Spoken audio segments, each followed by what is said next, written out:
Welcome back. It's another episode of the Freight 360 podcast. We got a fun one today. We've got a guest. We're going to talk about some big news that has happened recently in the industry.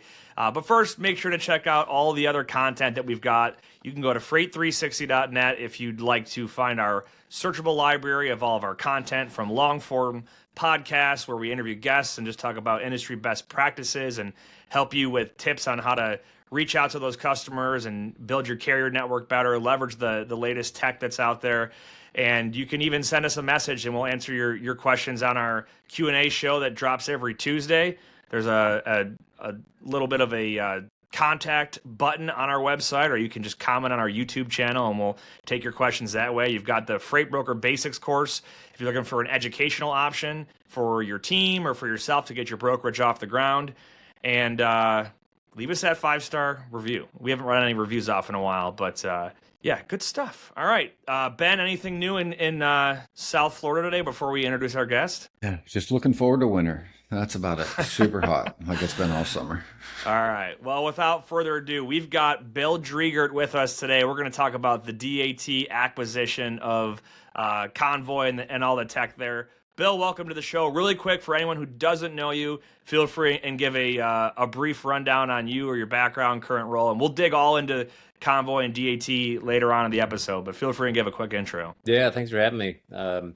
So I've been in this industry since 2006. I was the fourth employee at Coyote Logistics, spent about 8 years there. Spent a couple years at Amazon and then was co-founder of Uber Freight and spent about 8 years building that up before going over to Flexport and having the fortuitous opportunity to acquire the assets of Convoy as that wound down. And we, of course, recently sold that to DAT, which we'll talk about today. And so now I'm EVP of Convoy Platform over here at DAT, driving Convoy Platform within the DAT ecosystem. Awesome. And I'm super excited to dig into that. DAT's had a massive 12 months. I feel like we've talked about acquisition after acquisition and just a lot of great product development. So we'll get into the Convoy part of it in a little bit here. That is the big news. So we're gonna skip over our news portion today for a quick sports roundup. Ben, did you see the Buffalo Bills or the Hard Knocks preseason team they selected this year? I didn't. No, So I'm a diehard Bills fan being here in Buffalo. I have never watched Hard Knocks on HBO. Basically, they follow teams. They've evolved it over the years. It's been around for like a couple decades, I think, following teams throughout the season. But now they've got like follow a team through training camp, which the Bills are being featured on right now. And then they follow another team during the season and then another team post off season, I guess is what they're doing. But I went to training camp in Rochester, New York, which is like 75 miles east of Buffalo. The Bills are like one of 5 or 6 teams that actually leave their home facility for training camp. And then we went to, on last Friday, they came back to Orchard Park in Buffalo to do like a in our stadium scrimmage, Bills versus Bills. And we watched the first episode of Hard Knocks last night when it dropped. And they had like footage from like literally last Friday in that show, and I was like, this is insane. Oh, it's awesome. But it's really cool because I'm like, I wonder as we watch the show if my wife and I will make a little cameo. I don't know, but either way, if you're a sports fan and your team is featured, whether it's like, we talked with Steven, our producer, about having Joe Burrow on the Netflix quarterback series that just dropped from last year's season. Like, it's just fun to follow your team through, obviously how the season ends in those shows, but just get you pumped up. Like, this is, training camp and heading into preseason this weekend. So I'm super excited. What do you think about the Steelers this year, Ben? Your boys? I will say I'm like cautiously optimistic. I mean, like training camp reports are saying that like Aaron Rodgers is really, showing leadership qualities. I mean, like the fact that like he's spending time with like the younger guys on the team. There's lots of really good positive reports from like almost all of the local media up in Pittsburgh. So, I mean, it went from we don't want this guy, would rather him not be here, to immediately like this warm welcome. And it seems like, could be pretty optimistic. We'll see. You never know, man. I know a bunch of Steelers fans that were like, if we sign Rodgers, I'm not going to follow the team anymore. And I'm like, yeah, if you're a diehard fan, you're still going to root. Yeah, give it a week or two. Right. And Billy, you said you're not a big sports guy, but you said you're in the like the San Fran area, right? Is there a lot of Niners fans out there? Oh, my son is a diehard Niners fan. I actually grew up in Dallas. My wife and her whole family are big Cowboys fans. So definitely a bit of a Niners-Cowboys rivalry. Oh, yeah. Oh, yeah. Very true. Well, cool. Good stuff. We'll get right into it, Bill. So you came over to DAT. I mean, this just happened, what, 2 weeks ago? It officially closed last Wednesday. So Last week, so a last week week. ago. the first full week. Yeah. So take us through, and then we'll dig into it a bit for the folks out there that are listening to kind of paint the picture of, how this all happened and what does it mean. Can you kind of set the stage on, I kind of want to hear more about you too. I mean, your background's super impressive, but how did the Convoy platform, how did you feel about it, and how did it work for you in years past, and how did everything lead up to this acquisition? We'll start there. Yeah, I knew Dan pretty early in his journey with the Convoy platform. I actually met him while I was still at Amazon in Seattle when they were first starting off back in 2015 and 16. And I always believed in the idea. It's an idea that really started coming to market in 2012-ish. The idea of an Uber for freight, or using an app for driver to manage freight. It seems pretty obvious in retrospect, and a lot of people were converging on this idea around the same time, but there weren't a lot of companies that had the capital and capability to really push it hard. And Convoy, it came down to Convoy and Uber Freight there from 2016 to 2020, really pushing the market and going tit for tat in terms of product features and just pacing and growth. And so I was on the other side of that because I helped co-found Uber Freight in September 2016. Convoy originally launched a little bit before us in 2015, so they had a little bit of a head start.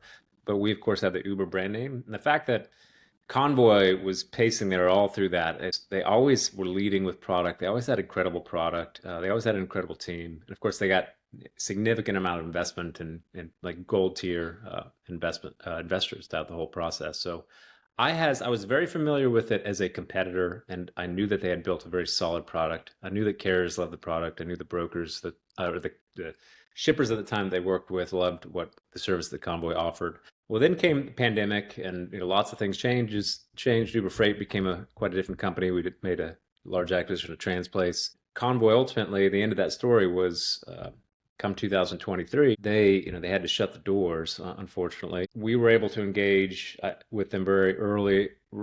Almost as soon as that happened, reached out to Dan, had a conversation. It was clear they had a very short window to make a decision around what to do with the technology, because the bank was effectively taking all the other assets. And we had the opportunity to buy the technology, but it was no business. We weren't buying a business. We were just buying the tech. But myself and Ryan, CEO of Flexport, were super bullish on just the value of that tech and that platform. And because I was incredibly familiar with it and had built very similar capabilities at Uber, also knew that was pretty confident that we could take it and do something with it. So in freight, time is money and efficiency is key. That's where Levity comes in. Imagine automating your email operations to do more with less effort. Levity connects directly to your inboxes, extracting vital information from emails and attachments in real time. It seamlessly integrates with your TMS, empowering you to quote faster, build loads more efficiently, and book more freight in less time. Whether it's incoming emails from shippers or carriers, Levity's got you covered. It understands any language, any format, and even interprets non-standard formatting. Visit levity.ai today to sign up and get started. Tired of struggling to find accurate rates and the right carriers for your freight? With DAT1, you can access more than 500 million posted loads and trucks every year. That's 3 times more capacity than any other load board. Plus, their integrated freight management system makes it easy to cover loads 24/7. They have the most trusted network of carriers, brokers, and shippers in the country. You'll get real-time rates on every lane, so you know exactly how much a shipment will cost before you commit to it. Plus, you get instant access to top bids from qualified carriers around the country. Get 10% off your first year of DAT1 when you visit the link in the show notes. Can you talk a little bit, because there's probably people in our audience, well, there's definitely people in our audience that are new and maybe don't understand what an Uber Freight does compared to a traditional brokerage model, or what the Convoy technology does. Can you just break that down Barney style to understand specifically Convoy? What is it? What does it do? Yeah, both Convoy and Uber Freight were very tech forward, and I'd say Convoy even more so in the scope of the products they built out. It really starts with a different operating model that is app-centric on the carrier side, and then I'd say building up from there. There was a significant amount of technology investment in all sorts of different capabilities in Convoy, but I think the pivotal piece that most people center on is this idea of instant booking, app-centric booking. And it's been highly transformative for carriers. And I think fundamentally the carrier market has shifted as a result over the last 10 years. So if you put yourself in the shoes of an owner operator and it's 2010 and you need to find a load, or let's say you just got your CDL, how do you get started, right? It's a lot of just banging on doors. Hopefully you've got some good relationships. Hopefully you've got previous shippers you worked with who you can offer your services to, or maybe there's other carriers you can sign on with. But it's very unlikely that you can just book a load the next day. And if you do that, you're probably going to, DAT or a load board. You're making phone calls. There's a lot of friction involved in that process. And if you're calling a broker, you're operating on broker hours. So you're calling them at 6 a.m. because you're trying to be the first call they get. And that's that's how it worked up until really these models came to market. So now, today, I'm an owner operator. I can download an app. I can book a load. I can just start doing business. I've heard hundreds of these stories from carriers where they said, yeah, I mean, first day I got my CDL, I didn't have options. Like now I've got options, and it just allows them to be a lot more flexible and have access to more freight and just manage their business through the app. So from a carrier perspective, they can book a load, all the tracking happens in the app, and then they get paid, and the payment can be 1 to 2 days. It's very everything. It's a consistent experience across a whole set of different freight types. From a broker perspective, so because Uber Freight and Convoy went to market as brokers, and Uber Freight still is a broker, Convoy is no longer a broker. We shifted away from that. We decided this tech is great. Let's give it to all brokers and go to market that way. But from a broker perspective, it's like a magic button, or when a load just comes off the board or gets booked at 10 p.m. and you don't even have to touch it or call a carrier. That's a magical experience when it happens, but it's an OpEx saver. And to get there, though, every element of that load had to be optimized and automated. And so starting with the bidding and the pricing and the allowing the carrier to kind of book it automatically, all that had to be built out. Tracking, very robust tracking. These days, the phone in your pocket has incredibly precise GPS, and tracking compliance is incredibly high. Early on, when carriers first started using apps, they didn't want to use them, or the tracking wasn't great. There were issues, but those are 10-year-old problems today. Carriers using apps, they're highly compliant. And then all the payments system had to be built out. Up front, one of the big investment areas for Convoy was in fraud, right? Because if you're going to automate this, you've got to ensure that you've got very tight controls in terms of who comes on board and how we bring carriers through the compliance process. So, Ben, what this makes me think of is we go back probably to early on, and when me and you first were getting into the brokerage side. I remember writing articles on LinkedIn and writing comments when Uber Freight and Convoy came out, because people were like, they're going to replace freight brokers. And I'm like, they're literally acting as a brokerage. They're just leveraging technology to do a way better job. And if they can really do that well, I think there's something there. And I always saw the benefit of the technology versus just trying to replace a broker as the more important part. Ben, do you remember when this first stuff all came into Very much discussion? so. This is the mid to later 2010s. Yeah, there was a lot of anytime a new entrant comes into market with so much investment and so much media and press and attention, there was a lot of counter narratives in the market. Yeah. And I think fundamentally there's also, I think, just if I'm a small carrier or small broker and I can't make that level of investment, what does this mean for me? And I think that's also one of the things that's changed over the last 10 years. A lot of this tech now is available to most brokers, and with us going to DAT, even more so now they have access to this capability. But certainly there was a lot of fear in that too, because having been at Coyote and having gone through a broker startup, a lot of what we were doing by the time we started Uber Freight was just going through our wish list, right? Just automating everything that if we had the budget, we had the capability, and we had access to this many developers, this is what everybody would have wanted to do, right? I think we also got a little bit of pushback for that, because I think in any industry, it's not always the ideas are brand new. It's just you have better execution, that the tech has evolved. You can just do it more efficiently than you could before. And if you can do it with that level of investment, you can just pace much faster than anybody else from a tech investment perspective. I'm curious on the part that you were talking about on just from the driver's perspective, right? So it's going all the way down to the driver level or to the VIN level or pretty much the MC level on compliance, Convoy, insurance? Yeah, if a carrier is working with Convoy platform, the vast majority of those carriers are owner operators. And that's primarily to do with the fact that they have to use the app to engage and book freight. We do allow dispatchers, mid-sized carriers, but the driver has to manage the load through the application. There's a certain size carrier by which they may have constraints around allowing their drivers to use the apps, but generally that's the constraint. And for them too, it's a strong product market fit because they just don't have the other options are not as seamless and easy to use. So it's a preferred option. But if you're an owner operator, or if you're on the app, we have to know the driver, we know the device, we have that information. We have a lot of rich information about the users. And we know then too that we have all the location information, so we can, their IP address, all the rest, all the other information. So we do have driver level detail versus strictly carrier. Now, if it's an owner operator, it's one and the same. And so because we have such a large owner operator population, right, a huge percent of our carrier base by capacity and by count is a driver and a carrier. And it makes a lot of sense. Like we've talked about this a lot. It's like, well, one, just how the whole carrier market is like segmented, right? And like for owner ops, like I don't want to use the word like disenfranchised, but like, okay, you only have so many resources, right? As an owner op to be able to, like you said, make phone calls, talk to brokers, negotiate different loads, right? Like even if you're starting early, calling and going, okay, like this load looks good, but then, okay, well, that load's booked. Now I got to talk to the next person. Then I got to talk to the next person.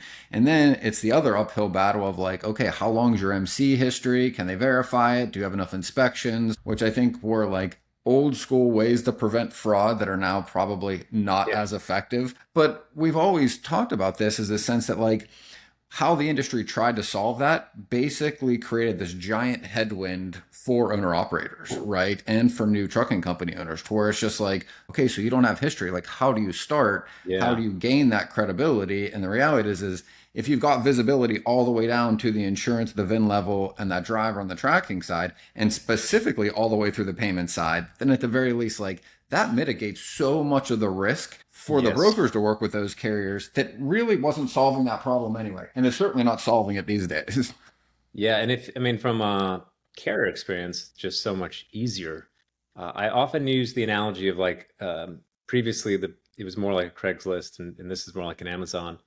And it's somebody brought this up the other day. They said, well, there's other systems where you can just book a load online now. And I said, sure, but if you went to Amazon and you said, oh, I bought it. And then they said, great. Now you have to send a check to like the vendor and it'll show up in 10 weeks. Like it's the whole experience, right? It's the fact that it's end to end and integrated too. It just makes it that much easier, but also to your point, then lowers the risk because you're controlling every step of the process and you have visibility through every step. So there can't be any disconnect through that process. Yeah, and there's so much risk too around that. The Amazon impact or effect, I think about how frictionless the experience is, which draws people back in there, and then they just get so used to how easy it is. And I kind of feel like that's the way this is going versus like what you said. If you ordered something online and said, great, you have to send a check in. Well, that's not quite as frictionless as they made it out to be originally. So I'm curious, so not necessarily how Convoy's platform operated in the past, but so moving forward, what's the broker's experience going to be like with Convoy now part of DAT? What does that look like for us? The broker experience really centers around their TMS. So we have a series of TMS partnerships. We have native integrations. We just launched with Port TMS. We've got a great one coming to market with Ascend TMS, where we've got deep integrations and relationships with these TMS companies. We have a broker portal. A lot of that capability, I expect we will integrate within the core DAT system. What Convoy really, upfront, it is similar to a lot of the other DFM providers in that you're managing load state bidding and all that, but you have to integrate every step of the transaction. So we have to have deep integrations with the TMS because from the TMS, the intention is that it should just operate like a invisible set of hands, like another carrier rep. And that really depends on us being integrated for booking, for bidding, for load state management, to tracking, to key milestone updates, to payments, and even payment approvals. And all of that integrated in one system just makes it that much easier.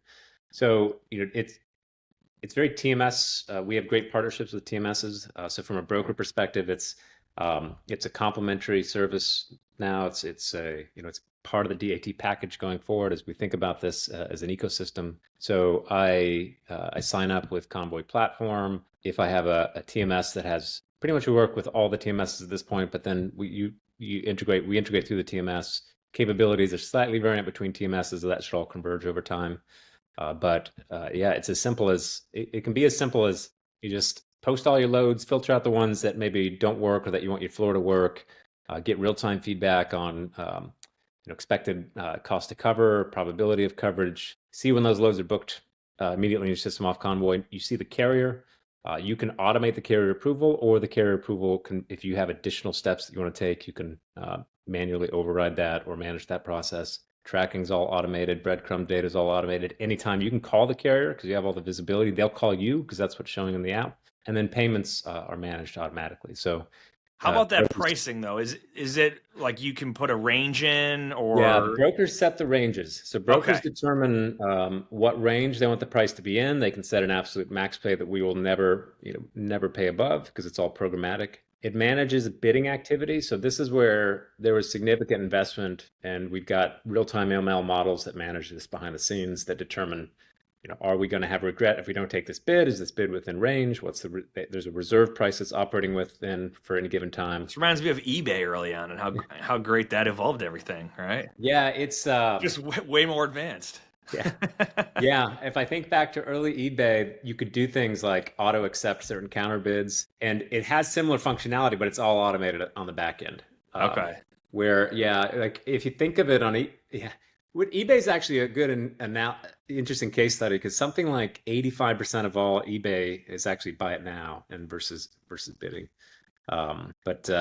And we have that option. They can buy it now or they can put a bid in. Most carriers choose to bid because they know that there's some bid range above that. It's kind of just the operating You just think about, like, Ben, think about how much time is spent at a brokerage when someone's like, carrier puts an offer in and like they can go on their TMS and like log a carrier offer, and then it might go to somebody else who then maybe the manager has to approve it. And it just takes so many people and so much time. Like that automation of that process just seems like such a time saver to me. Yeah, and you have to respond immediately, because I was more inclined to want like a buy it now early on as we were taking these capabilities to market. But it's really, carriers prefer to bid, but only if you give them a response like right away. You can't have a bid and then it goes like off into the ether and you come back 15 minutes later, because you just get such dramatic fall off. Yeah, it's got to be while they're in the app, while they're looking, because otherwise they're going to go do other things, find other options, start calling people. Right? I am curious about that you bring that up. Like,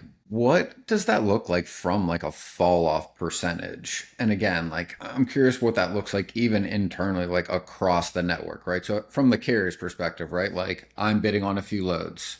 I get accepted from Nate's load, but then do I see yours if you give me back the higher rate after I've accepted him? And because like in a practical scenario, like, think back to in Coyote, like how we do this, it's like, okay, there's the ethics of once you have given that load and agreed, you are giving them that freight, even if you get a carrier that calls in, 2 minutes later and gives you a better rate, right? Like, how does the system, I guess, kind of address that? From like a practical standpoint. That's why it's very important to respond to the bid immediately, and then it's a yes, no. So the carrier doesn't have to even go out of the session to get a response. Mm-hmm. It's very critical for the system because the fall off is dramatic. And I don't know the exact numbers, but I would guess that your success rate after an hour or two, just recalling my time at Coyote, because I did look at this data in detail back then, it's got to be 10 to 20% for the bid actually even being alive, particularly in your peak hours, because 6 to 10 a.m., like if you try to go back to a bid at 1 p.m., it's not going to be there, right? Yep. If it's like 6 a.m. and 8 a.m. maybe, because you're in that window where people are like parsing through options. And I'm sure it's evolved even since back the days that I was looking at that data. But certainly, and again, I don't recall the exact numbers, but I do know like Convoy studied this quite intently in terms of bid response and the fall off if you don't respond immediately. Now, those bids do go and are visible to brokers. So if this is where there's a little bit of learning when a broker comes onto the platform, just how does it react? How do the bids come in? Because the concept of max pay or the maximum I'm willing to pay varies very much by broker, and also it adjusts with time. And so how do you get ahead of that and say, okay, if you're willing to pay $1,000 1 hour out, like we will ramp the rate up for you. We're not going to pay 1,000 2 days out. We'll pay 800 or whatever. And how do we make that transparent? what we often see is they can see the bids, so they set the max pay at 800, even though they really will pay up to 1,000, if they have to. And it's now 6 hours later, and the best bid is 850, but they set it at 800. Like, well, why didn't we take the 850? Well, it's because the system is absolute, right? You got to control within the system. As where on the floor, you're often having a conversation. So your real max pay, and it's funny because a lot of TMSs have like max pay, and then they have like over max pay. Yeah. Absolute max pay. Yeah, like emergency pay. Yeah. Yeah, exactly.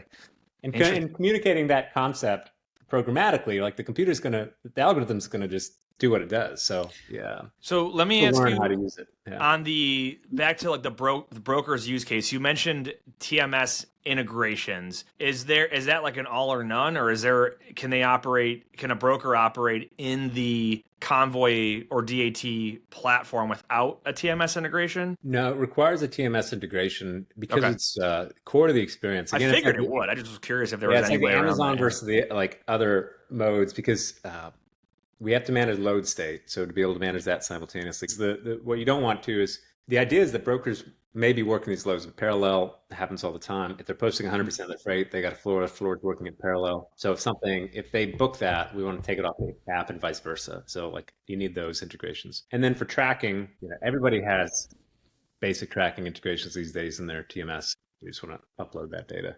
Got it. But the tracking's actually happening through the Convoy side of it? Is that correct? Through the app, exactly.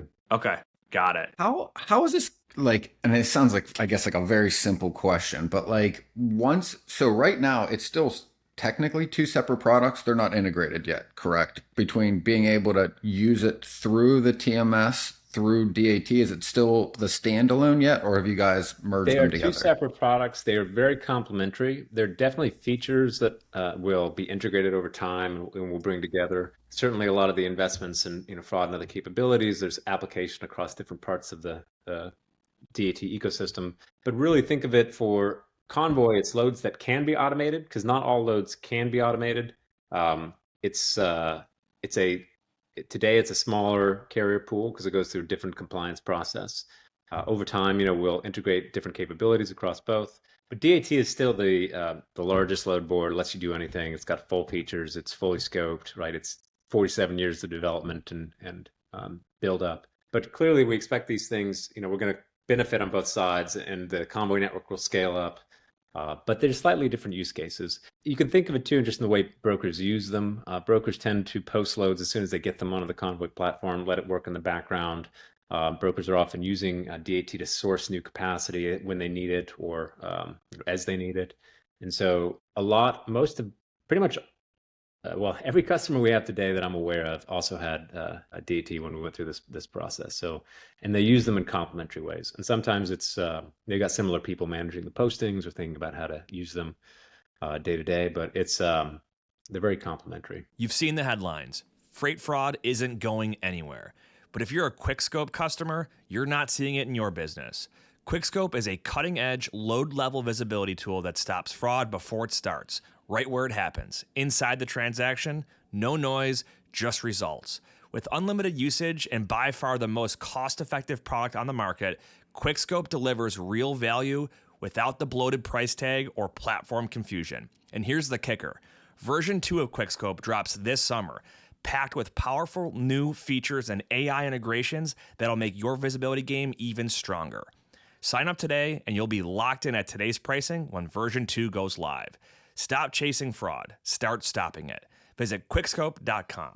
That's QUIKSKOPE and learn more. So from the TMS point of view, from like the user, right? Once that integration's there, now what it would look like is I'm basically deciding whether or not I'm posting my loads to Convoy or to DAT, which will eventually be one posting or maybe an option into one, because they'll all eventually be like centralized under obviously the one umbrella, correct? Correct. And as of today, there's more optionality to post loads on DAT. It just covers a broader set of services and capabilities. And it's more flexible. Load has to be well formed to land on Convoy platform because we're going to execute it. We have to have all the information.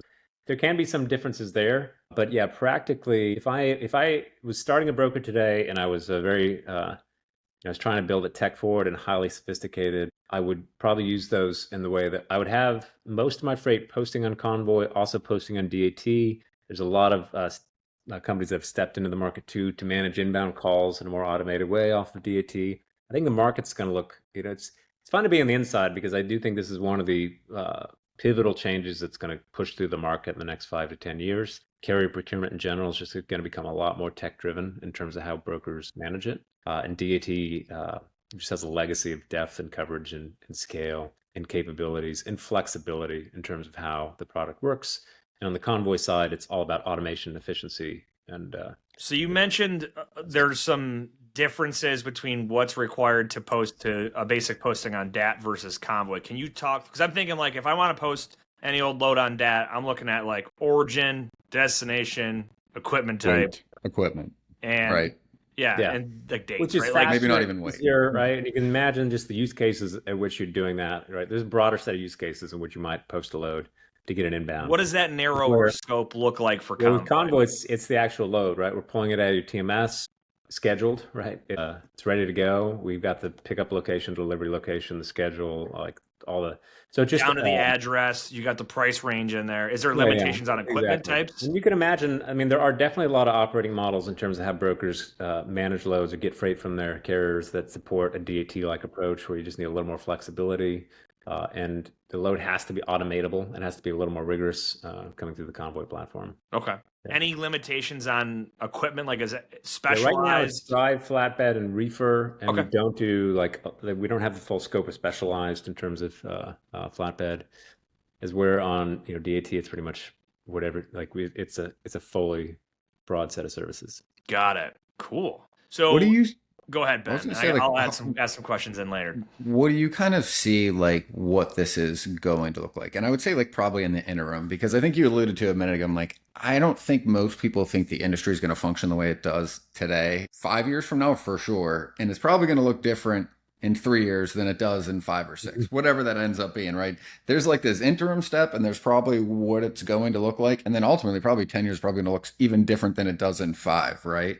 But I'm curious what your thoughts are on what you think this kind of interim step is, because, just talking with Carrie and what they're doing with trucker tools, like there's a lot there on like larger carrier base vetting and things that they're doing on that piece that kind of overlaps with some of the things you guys are doing. There's the outgo piece with a factoring, which kind of overlaps a bit with what Convoy's been able to leverage for trust, verification, fraud prevention. What are some of your thoughts on, I guess, like even the near term and how maybe these things will be able to leverage each other to be able to create more value across the platform? Yeah, it is week 2 and there's a lot of work to do, but there's definitely a vision by which all this comes together and you can start to think about them as different, the different capabilities in each segment. There's a little bit of overlap around the edges, but you're starting with outgo, factoring, financial services, and capabilities around that. We had payments built in, but it really didn't overlap at all with what outgo was building. And already I see huge benefits just in engaging with that team. They have such deep expertise on factoring, on credit, on underwriting, capabilities that just shore up DAT top to bottom in those realms. And as we think about how we manage payments, the payment options, and how to expand that service set, because certainly across the broker portfolio, everybody's got slightly different ways of managing their working capital or thinking about going to market. And this will give us a lot of optionality plus expertise, I know on my side, and then across DAT. So it's been fun engaging with that team. Trucker tools, a more mature product, it's already got a broader install base. It's got more white label capabilities in terms of tracking, and it's got more, I'd say, services or additional points of interest and things like that, and capabilities for truckers that would be interesting complementary capabilities within the Convoy app.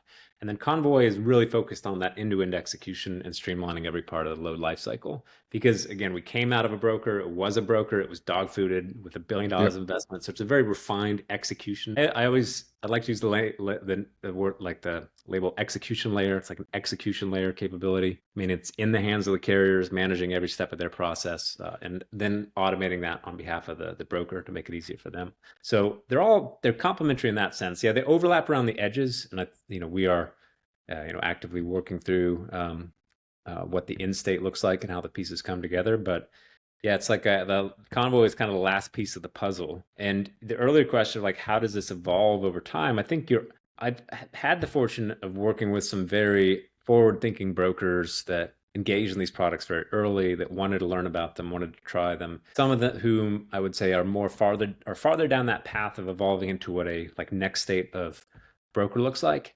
I'd say the golden use case would be Uber Freight and Convoy as they existed or as they progressed as digital brokers, which it's 80 to 98% plus of loads are automated from booking to execution. You have a small carrier team that's really managing around the edges, and those and the OpEx can be a third or less of what a traditional broker operates at. So that to me is probably the end state.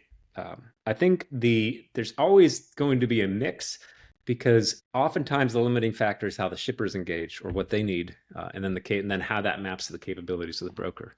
And that's why you see a huge variance in operating models of how brokers go to market. But I do think that procurement will become more and more automated and more focused back on the relationships, meaning that a lot of brokers have very good relationship with mid to large carriers. That tends to be the sweet spot, particularly those mid-sized carriers where they have a particular capability. They understand their geographic footprint. They the carrier rep is building a deep relationship with that carrier and knows immediately when loads hit the board, is it going to be a good fit for that carrier? They're problem solving. That's what I think becomes more valuable from carrier engagement. But a lot of the pure transactional stuff just continues to get automated away, because it's not just us; it's also AI and other capabilities coming to market. On the shipper side, it's a slower push in terms of how brokers engage with shippers. Shippers are always just a little more conservative in how they go to market, and I think ultimately that it's still so relationship driven, because a lot of the variance again in OpEx internally is all just driven by how shippers want to engage in their expectations and their service expectations, or how they want to manage things on their end. So I don't think that side is going to change as quickly. I think the carrier side is where we're going to see the change happen more quickly. So and it already has, yeah. Question on the evolution, because you guys can create the greatest product out there, but there's a reliance on integration with TMS. There's a reliance on acceptance of the process and the product from brokers and carriers. I'm curious, you've been in this industry long enough to see the evolution happen at light speed. Do you feel that, is there any part of that equation where someone's a little bit behind the ball versus someone else, or someone's a little bit too far ahead? What I'm saying is, like, if you've got this great product, are there TMS companies that are not ready for the integration yet, or is adoption from the user not ahead, or is it just kind of all homogeneous alignment? The digital freight model has been popularized enough in the marketplace that all the TMSs at this point have some solution for that. But it's not the same as being ready for what we're offering, because it usually focuses on the booking and the matching piece of it, but not the full load execution. But the rest of the process has been built out and solved along the way as well. There's so many different tracking solutions, so all those APIs and capabilities are built out. I'd say that all TMSs that we've talked to are ready for like phase one. Phase one is basic load management end to end. To me, the next phase, though, is really about workflow automation for the brokers and thinking about how to streamline how they manage their day-to-day, how they allocate loads to carrier reps. It's like the tactical questions. I know that if I know that I should probably expect that 10% of my loads are going to be booked off of inbounds off DAT, 20% are going to be booked via Convoy, and then I need to focus on the remaining 70%.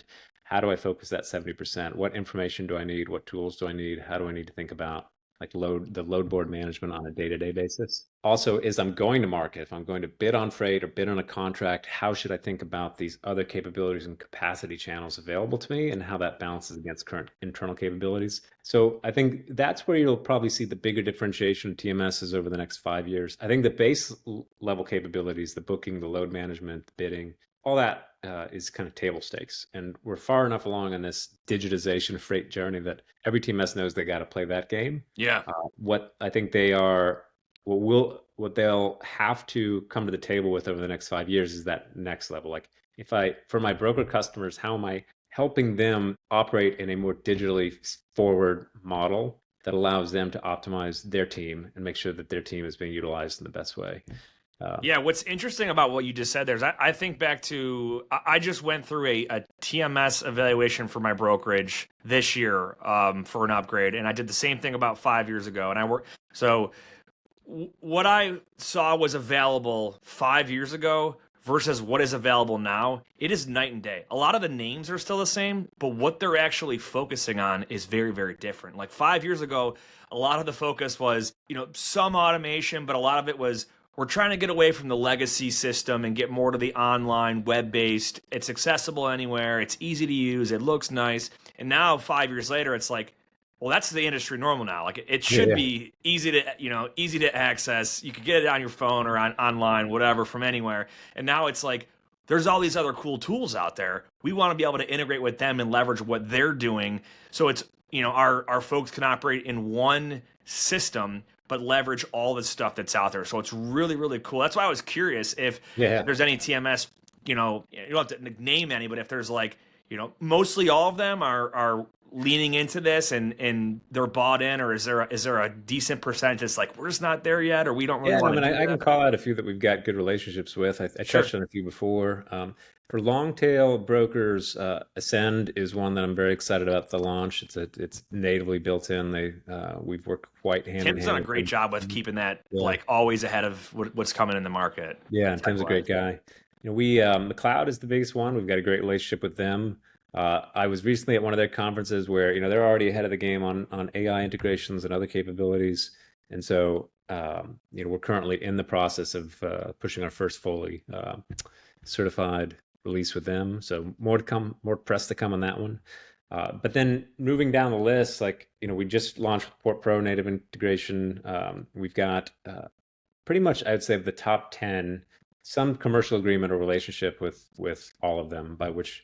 And they're all at slightly different phases, which dictated both by their internal roadmaps and, as we've brought stuff to market and our customer mix and what they're asking for. But yeah, I wouldn't say there's any. There may be, without calling anybody out, there may be some of the more old school ones that haven't invested at the same pace that are kind of slowly weeding out of the market. Yeah. But I'd say by and large, by pure load count, broker count, all the TMSs, because it's a very competitive market as well, so they don't want to be caught out. And I think certainly with us now coming on to DAT, and it's going to be a default expectation from a broker to have these capabilities. So, to your point, I almost feel like they're gonna be forced to adopt. Like if their customer wants something, if they're smart and they run a good business, they're going to listen to their customer, right? If they don't listen to you, they're eventually going to have to listen to their customer if they want to stay relevant in the years. Well, and there's been this whole wave of new providers, your Turvos, your Ties, your Alvises, all that are less than 10 years old that are just bringing new capabilities, which forces then the generation right before, the generation before that to keep up and evolve as well. So the one thing I wanted to ask, I was curious your thoughts on, it was something Tim and I were actually talking about 2 weeks ago, was more to the larger, load matching companies, right? The automations ones, in the back in the teens, where they really found a fit, it seemed like, was with contract freight where time was an advantage. Meaning if you can predict where the carrier is going to be and the load's going to be available, they worked very well. But in the spot market, they tend to be very unprofitable because it's very hard to determine how many trucks are going to be there if you've got a shorter amount of time, right? And I think he actually put something on LinkedIn recently about just Uber specifically, was it they'd been running it at a loss consistently, right? And I'm curious, your thoughts between revenue growth and profitability, where lots of other brokers have looked at some of the very big models and said they're basically just using funded money to drive rates down, right? And at the end of the day, can they ever actually turn a profit? And is that an economic situation? Is that the timing of the freight and the niche they're in? Or is it related to just the freight market we've been in for 3.5 years of it being recessionary, where that may turn around just because of the current economic situation? Yeah, with both Uber Freight and Convoy, I think it's important to understand that they both had, I have not, I'm not at Uber Freight anymore, so I don't know the details, but I certainly understood it as I was there. There's a highly profitable broker buried in a kind of larger enterprise and a larger technology company, and it was true for Convoy as well. That there was a you could have taken a very profitable chunk of business out of that if you did not have there were a lot of other pieces around that which kind of resulted in it being unprofitable. And this gets to, I think, one of the core challenges in our space is to be able to invest in technology at that scale. It can only be supported. Oh, I'm not the only one who has a dog that goes All three of nuts us on the have podcast. Yes. Yeah. Welcome to the crew, Bill. Amazon delivery driver. Yeah, let me calm down. One of the things I'm curious on is so whenever a broker whenever there's an integration into someone's TMS, there's a certain group of people who the first thing they think is like, my data is not protected. Someone's going to have access to all my customers' information and loads, and they're going to steal it from me. Can you speak to the I guess the protection or how that works so that people would feel at ease having their customers' business and that data running through the Convoy platform? Yeah, so the same as for DAT. If you're posting a load, like DAT can see who's posting what loads. You know what I mean? It's the same. That's always my counter argument, but. Yeah, in terms of like partitioning the data and how we control that data, there are a lot of protections in the contract, just legally, in terms of how we manage that data. And beyond that, like we are not we're not engaging with the shippers. Like we're not a broker. We don't have any, like there's no financial incentive or motivation to use that in any sort of like anti-competitive way internally. Certainly, it's a big part of what we're trying to do is be neutral, position ourselves as neutral. We're here for the broker. We're building tech for the broker. So I would say it just, generally it's part of doing business that at some level, you've got to be able to share the data by which you want the transactions to execute. Beyond that, like we don't see, as an example, revenue. We don't see shipper rates. We only see the rates that they give us for the buy side and what they would want to set that at. So we limit the data that we pull to that's relevant for the transaction. And to that note, and it's slightly unrelated, but I think people that get afraid, because I've heard people be like, I don't want them to even know like the number of customers that I have or the number of loads that I'm moving. And at the end of the day, the way I always see it is like, there's a level of data you need to share to be able to have optimization. And on top of that, if you have a good relationship with a customer, who cares how many loads you're moving with them? You know what I mean? That's the way I've always looked with it. And if you do good business and you have good partnerships, part of that business relationship is sharing some sort of information with one another in a safe way. So, yeah. I wanted to loop back to the one thing right before your dog barked to let you finish the thought, though, because I think you were going down the line of thought of like, if you got to raise enough capital to build something that big and that impactful, you need to have a large enough portion of the market to be able to repay it over a certain period of time, right? But what are your kind of thoughts on like, does that at some point economically kind of fall back out? Or does it like, there's just always going to be a section of the market where like those are going to work better, where spot market loads and the speed in which they need to be negotiated and change hands are going to be more fit for like literally what you guys have partnering with DAT, well, not partnering, but like bringing those two things together, to me feels like you guys are now starting to approach that spot market with the same value proposition without the economic disadvantage of locking in the rate and then hoping you can pay it later. Yeah.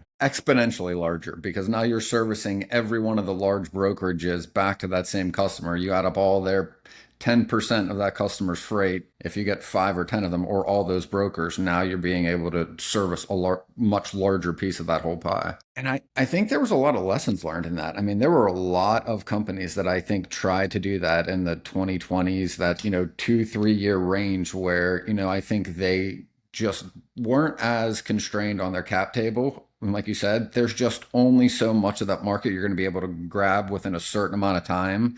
And you just can't repay it. You just basically end up drowning and chasing a goal that is unreachable with one brokerage. But when you spread it out, now all of a sudden you can actually leverage that value across a lot more of the market. Cool. I mean, anything else as we get towards the tail end here? Anything like near future that folks can look forward to, or what's like, the short-term 50-meter targets for this, the acquisition here versus, what should we expect 3 to 5 years from now? You got your work cut out for you, man. It's exciting though. Awesome. Ben, you got any other questions for Bill? No, I'm super looking forward to just really kind of all these pieces that have come together. I mean, from talking with Jeff earlier this year and like all the acquisitions, and just you can kind of see how the pieces are going to come together. And even going back to, when we were talking with them like 2 years ago on plans on just what they were doing, starting to see the roadmap come together and to see the pieces come into place. I think it's going to be really exciting seeing how all of these things fit together, because I think there's a ton of value in how the things can in some ways, well, it's, it's like economies of scale. The fact that like you can add the 1 and 1 and get 3, or the 3 to get 5 when you start pulling them together, where one is able to help in the one way that another one wasn't necessarily designed to solve that problem. Like you were saying, like Alco and factoring, and how that's a part of Convoy, but like that is their focus, and being able to leverage that value along with yours and along with the value of like some of the other pieces, I think is going to be really cool to see how it all comes together. I did want to ask one more thing. I mean, coming from Flexport, you excited to be back in mostly in the domestic truckload space again? Seeing it to come to fruition. Full circle. That's awesome, man. Well, cool. Bill, thanks for joining us on the show. I'm super excited to see how all this rolls out. Any last things you'd want to add in before we wrap up here? We'll throw your page in the show notes here too. So if anyone wants to connect with Bill, definitely check out show notes or the description, and you'll be able to connect with him. So thanks again for being on with us, Bill. Ben, any final thoughts? Whether you believe you can or believe you can't, you're right. And until next time, my Hard Knocks boys, go Bills.